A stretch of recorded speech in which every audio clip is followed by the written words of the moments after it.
कल्याण मतदारसंघात मुख्यमंत्र्याचे एकनाथराव शिंदे मुख्यमंत्री यांचे चिरंजीव श्रीकांत शिंदे आणि उद्धव उबाठा तर उद्धव सेनेचे वैशाली दरेकर हे दोन उमेदवार एकमेकाशी लढत देत आहेत। श्रीकांत शिंदे हे यावेळेस दोन वेळेस खासदार हे आहेत या मतदारसंघाचे। या मतदारसंघामध्ये अंबरनाथ, उल्हासनगर, कल्याण पूर्व, डोंबिवली, कल्याण ग्रामीण आणि कळवा मुंब्रा असे हे मतदारसंघ विधानसभेचे आहेत। आता येथे एकच उणीव वाटते की मुंब्रा कळव्याचे जे आमदार आहेत ते शरद पवार गटाकडे आहेत, बाकी सर्व आमदार महायुतीचेच आहेत। आता 2009ला मनसेतर्फे वैशाली दरेकर यांनी लोकसभा लढवली होती, परंतु पक्षांतर्गत नाराजी आणि कार्यकर्त्यांना विश्वासात न घेतल्याची तक्रार त्यांच्यावर किंवा आरोप त्यांच्यावर करण्यात आलेला आहे तो वैशाली दरेकर। आता उद्धव साहेब ठाकरे यांनी पुन्हा वैशाली दरेकरला श्रीकांत शिंदे यांच्या विरोधात उमेदवारी दिली आहे। तेव्हा ही लढत कशा पद्धतीची होते आणि यामध्ये काय महत्त्वाचे घटक असतात हे आपणाला यामधून समजणार आहे। एक महत्त्वाचं म्हणजे कल्याण हा जो मतदारसंघ आहे यामध्ये हिंदी भाषी मतदार उत्तर प्रदेशातून आलेले किंवा हिंदी भाषिक पट्ट्यातून आलेले मतदार जवळजवळ 7 लाखाच्या पेक्षा जास्त आहेत आणि इतर आपले महाराष्ट्रीयन किंवा मराठीचे मतदार आहेत ते जरा थोड्या कमी प्रमाणामध्ये आहेत। म्हणजे इथे सगळ्यात महत्त्वाची जी रंजक लढत होणार आहे वैशाली दरेकर या श्रीकांत शिंदे यांच्या पुढं फार मोठं आव्हानं उभं करू शकतील असं काही सध्या तरी चित्र नाही आहे। थोडक्यात म्हणजे ही एकतर्फ निवडणूक होण्याची शक्यता अशी वाटत होती, परंतु काही आव्हानं मध्यंतरी यामध्ये निर्माण झाले। मध्ये गणपत गायकवाडचा तो गोळीबार पोलीस स्टेशनमध्ये किंवा इतर काही या श्रीकांत शिंदेवर मतदारसंघामध्ये लोकांना भेटत नाहीत किंवा लोकांची काही कामं करत नाहीत अशा पद्धतीचे विरोधी पक्षाचे जे लोक असतात, कार्यकर्ते असतात, ते तशा पद्धतीचे आरोप करत असतात आणि या आरोपामध्येच मतदारसंघातील विकास कामे जी खुंटलेली असतात ती करण्यासाठी खासदारांचा एक महत्त्वाचा वाटा असतो। आता या मतदारसंघातील महत्त्वाचे प्रश्न रस्त्याचे आहेत, विजेचे प्रश्न आहेत, पाणी पुरवठ्याचे आहेत, वाहतूक कोंडीचे आहेत, कचरा निर्मूलनाचे प्रश्न आहेत आणि महागाई किंवा वैयक्तिक लाभाच्या योजना आणि त्याच पद्धतीने शिक्षण या पद्धतीचे प्रश्न या भागात आहेत। पण आता हा जो भाग आहे कल्याण, हा कल्याण याला एक रेल्वेचं मोठं केंद्र आहे। कल्याणवरून नाशिकला एक फाटा जातो आणि इकडे एक दौंडला जातो।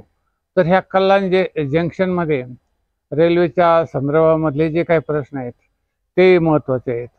इथून मुंबईकडे जाण्यासाठी ज्या लोकल फास्ट किंवा धीमी वगैरे या लोकल प्रवाशांचे काही प्रश्न आहेत। आता तसं पाहिलं तर कल्याण हा परकीय लोक, स्थलांतरित झालेले हिंदी भाषिक व अन्य प्रकारचे लोक त्यांनी हा मतदारसंघ पूर्णपणे म्हणजे ताब्यात घेतलेला आहे। शेजारचा भिवंडी मतदारसंघामधील जी परिस्थिती आहे तशाच जवळजवळ तशाच पद्धतीची परिस्थिती या मतदारसंघामध्ये आहे। येथे अजूनही पाण्याचा प्रश्न पूर्णपणे मिटलेला नाही. लोकलचे जे प्रश्न आहेत, लोकल वीज पुरवठ्याचे प्रश्न असोत, पाणी पुरवठ्याचे प्रश्न असोत, किंवा इतर रस्ते, त्यानंतर वाहतूक कोंडी आणि रस्त्यावर झालेले अतिक्रमणे, हे जे प्रश्न आहेत हे आता माननीय मुख्यमंत्री साहेबांचेच पुत्र असल्यामुळे कदाचित त्यांच्या विरोधात कुणाला बोलायचं काही नाही, कारण सर्व दृष्टिकोनातून ते सक्षम आहेत अशा पद्धतीचा एक प्रचार केला जातोय की फार मोठे चांगल्या पद्धतीचे खासदार आहेत आणि खासदार म्हणून ते फार चांगल्या पद्धतीचे कामे करतात, असाही त्यांच्याबद्दल एक प्रचार केला जातो.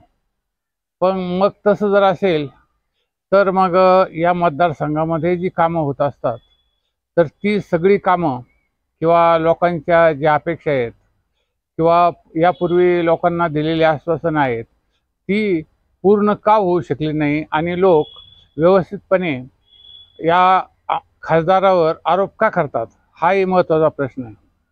कारण येथे सर्वात महत्त्वाची गोष्ट हा सत्तेचा खेळ आहे. हे सत्तेसाठी हे लोक या पक्षातून त्या पक्षात, त्या पक्षातून या पक्षात, किंवा मध्यंतरी मुख्यमंत्र्यांनी तर शिवसेनेचा एक वेगळा गट स्थापन करून शिवसेनेचे स्वतंत्र आपल्याकडं एक प्रमोदपद किंवा प्रमुख पद घेतलं. म्हणजे शिवसेनेचे मुख्य हे शिंदे सेना. तर त्याच पद्धतीने एक विविध प्रकारचे जे प्रश्न आहेत ते सोडवण्याच्या ऐवजी पक्षांतर्गत ज्या बाबी महत्त्वाच्या आहेत त्या या लोकांना विशेष वाटतात. आता या लोकांना सगळ्या पद्धतीचे जे आमिष दाखवल्यात मतदारांना की एकंदरीत काही साड्याचं वाटप होतं, पैशाचं वाटप होतं, भांड्याचं वाटप होतं, कुकरचं वाटप होतं, किंवा बॅटऱ्यांचं वाटप होतं, किंवा पैशाचं वाटप होतं, अशा विविध प्रकारच्या वाटपामध्ये काही एक उमेदवार असतात ते तशा पद्धतीने मतं आपल्या बाजूला वळवण्याचा प्रयत्न करतात. आणि हे जे उत्तर भाषिक किंवा इतर हिंदी भाषिक पट्ट्यातील जे लोक आहेत हे केवळ उदरनिर्वाहासाठी किंवा एकंदरीत आपापल्या पद्धतीने आपले व्यवसाय करण्यासाठी या ठिकाणी आलेले आहेत. ते विविध प्रकारचे त्यांचे व्यवसाय असतात, अगदी बांधकाम क्षेत्रापासून ते विविध कृषी क्षेत्र किंवा इतर जे काय महत्त्वाचे जे असतील सर्व प्रकारचे जे कामे असतील ती ते लोक सर्व करत असतात. आणि म्हणून या उत्तर भारतीय लोकांचं जे बळ असेल ते या खासदारांच्या पाठीशी जर असेल तर तो खासदार सहज निवडून येईल. आता आर्थिक दृष्टिकोनातून जर बघितलं तर श्रीकांत शिंदे आणि त्यांचे वडील एकनाथराव शिंदे हे दोघेही ठाणे कल्याण परिसरामध्ये सक्षम आहेत. त्यांना कशाचंही म्हणून एक हे नाही आहे, म्हणजे समस्या अशी काय विशेष नाही आहे. तर आता हा पक्ष चालवण्याच्या दृष्टिकोनातून त्यांनी काही महत्त्वाचे निर्णय घेतलेले. तसे कार्यकर्ते म्हणून ते खूप चांगल्या पद्धतीचे आहेत, लोकांची कामे करतात. मध्यंतरी एक नवीनच मुख्यमंत्री झाल्यानंतर आपलं मंत्रालय हे त्यांनी सर्वसामान्य लोकांसाठी खुलं केलं होतं आणि अजूनही खुलंच आहे. तसंच त्यांना भेटणारे जे लोक आहेत ते खूप तळागाळातले आणि सर्वसामान्य प्रकारचे लोक आहेत. तसेच वर्षा बंगला येथेही श्रीकांत शिंदे हे सर्वसामान्य आपले एकनाथराव शिंदे तसेच श्रीकांत शिंदे हे दोघेही आपापल्या मतदारसंघातील लोकांना किंवा महाराष्ट्रातील लोकांना भेटू शकतात. हा त्यांचा एक प्लस पॉईंट आहे की म्हणजे ते सर्वसामान्यामध्ये जाण्यामध्ये व्यवस्थितपणे काम करतात. मध्यंतरी मंत्रालयामध्ये एवढी गर्दी वाढली की लोकांना काही नियम करावे लागले एकंदरीत सुरक्षा व्यवस्थेच्या दृष्टिकोनातून. त्यामुळं तर हे श्रीकांत शिंदे किंवा त्यांचे वडील मुख्यमंत्री एकनाथराव शिंदे हे दोघेही पट्टीचे खिलाडी आहेत राजकीय क्षेत्रामध्ये. तेव्हा हा मतदारसंघ पुन्हा दुसरा कोणाच्या ताब्यात जाईल असं काही चित्र नाही आहे. येथून पुन्हा श्रीकांत शिंदे मोठ्या मताधिक्याने विजयी होऊ शकतात अशी परिस्थिती. परंतु या मतदारसंघामध्ये मध्यंतरी काही ज्या घटना घडल्या त्या, आणि जर समजा एक वैशाली दरेकर यांच्या कार्यकर्त्यांनी किंवा आमदारांनी किंवा इतर काही प्रकारे जर व्यवस्थितपणे प्रचाराच्या ज्या बाबी आहेत त्या लोकांपर्यंत पॉम्पलेट किंवा उमेदवाराची माहिती जर कदाचित पोचवली तर ही लढत तुल्यबळ होण्याची शक्यता आहे. तेव्हा हे श्रीकांत शिंदे हे सहजासहजी चांगल्या मतधक्क्याने निवडून येण्याची शक्यता वाटत असली तरी ही रंगतदार आणि एक चांगल्या पद्धतीची लढाई होऊ शकेल अशा पद्धतीचं लोकांचं म्हणणं आहे. आता ह्या कल्याणचे जे प्रश्न आहेत हे सर्व प्रश्न सोडवण्यासाठी या काळामध्ये खूप प्रयत्न केले गेले पाहिजेत.